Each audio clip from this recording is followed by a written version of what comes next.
What's up guys, Patrick Rash here, and today I'm back to present to you my top 10 games of all time. Now this is my personal list, so I'm sure there's going to be some controversial picks here, but hopefully these are all ones we can agree on are classic in their own right.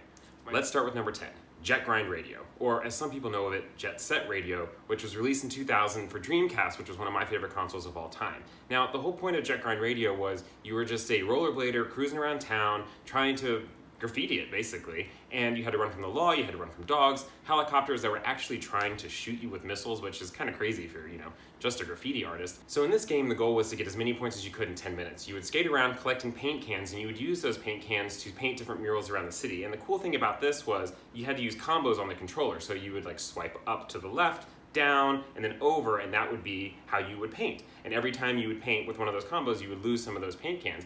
The graphics of this game were actually really cool. You were basically a 3D paper doll, and that's what the whole landscape looked like. It was like a modern day Lucio from Overwatch. Now this was just a super simple game. There wasn't some grand scheme or some grand storyline. You were really just skating around, painting murals, listening to great music. Okay, speaking of great soundtracks, that brings us to number 9.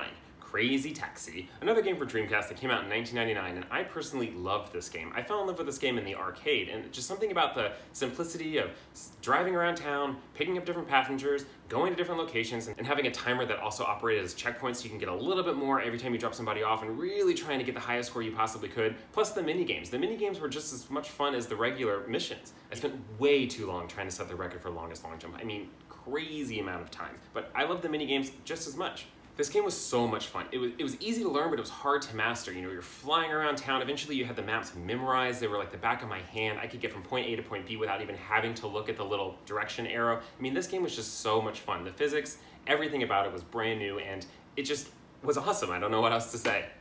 Number 8, Need for Speed Hot Pursuit. And I'm talking about the PlayStation 3 version in 2010, not the originals on the PlayStation 1 and 2, although those games were amazing. That's initially how I fell in love with this franchise. But Need for Speed Hot Pursuit 2010 was the reason I went out and bought a PlayStation 3. And I played it for months. My friends and I would compete, we would set records, we would chase each other, we had bragging rights.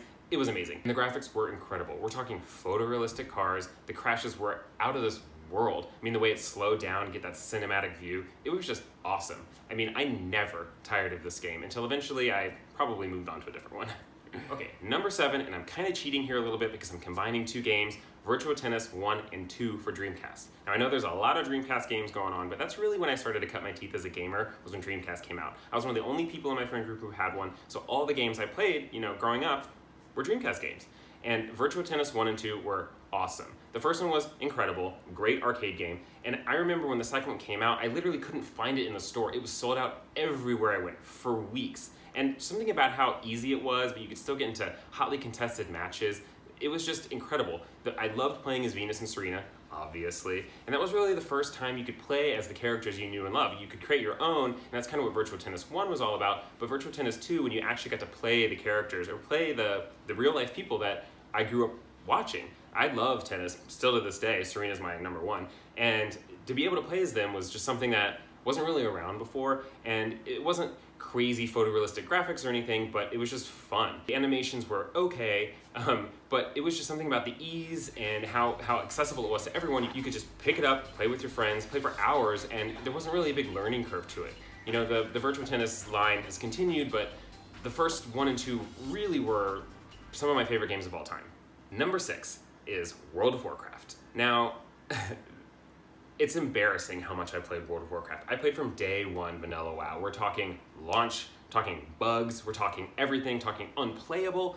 I was there, launch day. It was awesome. I started my career as a mage on the Alliance, and then eventually I switched to a PvP server in the Horde, and I didn't know what I was missing.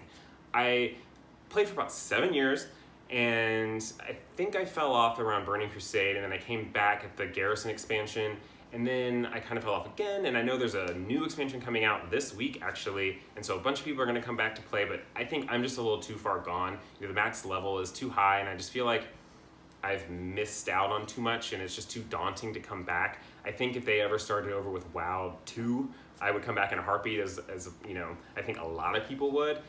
It's crazy that people are still paying the subscription fee, and I don't really understand why. Blizzard has tons of other games that operate online that are free, so I don't really get why they're still charging $14. But maybe if they didn't, I would come back, but Until then, or until WoW 2, I'm out.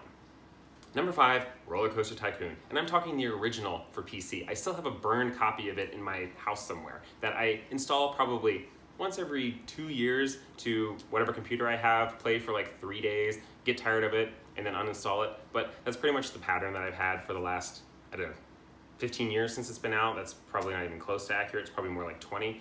But there's something about that game that brings me back every single time. Just the simplicity of it, just how intuitive it was, like how many intricate little things you could do. I loved building my own coaster, I loved testing it. You know, even the stuff like cleaning up the vomit on the paths was fun. And something about that game just kept bringing me back. And that's one of the games I remember playing as a kid the most. That and The Sims, which I spent way too much time playing as well. But Roller Coaster Tycoon was just always a part of my gaming experience, no matter how old I was. It was just fun, you know. There's something undeniably fun about Roller Coaster Tycoon. I've played the one on the phone. It's okay, it's a little harder to do, and I've played the other sequels that just don't capture it quite the way original Roller Coaster Tycoon did, but just something about that game really sticks with me, and I'm sure I'll probably play it again next year. Number 4, Mario Kart 64. Now, this game ruined friendships. I can't be the only one who got in screaming matches with my friends over this game. There's really not much I can say about this game. It's one of my favorites. Everyone in the world's played it. The Switch version is amazing too, and it's just part of my childhood. Number 3, GoldenEye for Nintendo 64. Now, I did an entire video on what GoldenEye and Nintendo 64 means to me, and I know what it means to everybody out there. This is just one of those classic games that everyone's played, everyone has a special place in their heart for it, and also ruined a lot of friendships. Now, I don't want to bore you guys with all the reasons why I love GoldenEye so much. You can watch my other video I made about it, including all the rules my friends and I used to make up, all the fights we got in, all the characters we weren't allowed to play, all the game modes I love so much. But this game holds a special place in my heart. I would love for them to do a real remake of it. I would play it in a heartbeat. Number 2, and the most modern game on my list, is Overwatch. This game actually made me go out and buy a PlayStation 4. I was pretty much out of gaming when this video game came out. I was at a friend's house. She showed it to me for the first time. Literally the next day, I went out and bought a PlayStation 4 for this game. I love this game. Probably rivals my playtime with WoW and how much I play, which, again, is embarrassing. I was a D.Va main for a really long time, then I was a Reaper main, then I was a Junkrat main, and now I'm a Moira main. And my SR is pretty good. I'm a high diamond, really trying to get to master. One of these days I'm gonna do it.